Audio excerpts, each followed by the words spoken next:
fun to work on a show like this because it's grounded in so many styles that are the great classics of pop music, the songs that we all grew up with. And each of those styles is like a playground where you get to write the kinds of songs you would never get to write in 2015 or 2016 or whenever we did this.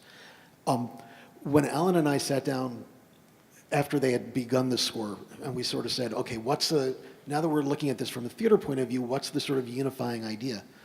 The way we kept phrasing it was, imagine walking down a street in the Bronx and you're hearing snatches of music from a car radio, snatches from the apartment 2 flights up, something coming from the candy store on the corner, a guy with a transistor radio sitting on the stoop.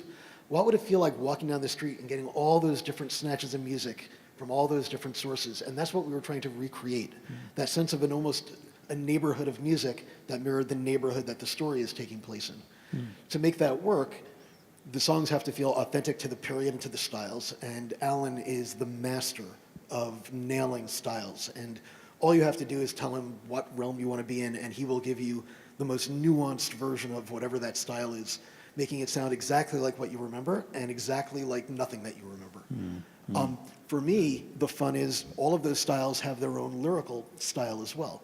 So for a song like one of the great ones, which is meant to be in that sort of Nelson Riddle era Sinatra feel, like those like Jimmy Van Huysen lyrics have a very specific way of being written, a very specific vocabulary, a certain jauntiness and a certain way of a looseness to the rhyming that's very different than the lyrics would be for a doo-wop song, which are a lot simpler, a lot more about the open vowels, a lot more about repetition.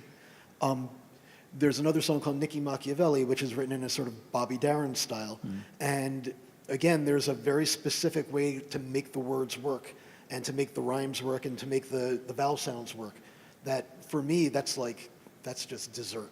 I just get to play with that, and it's... Yeah, the rhymes in one of the good ones, they're tight, but they feel luxuriant and liquid at the same time. It's really quite wonderful what you've done. Yeah, and that's very specifically trying to capture that Sinatra late 50s feel.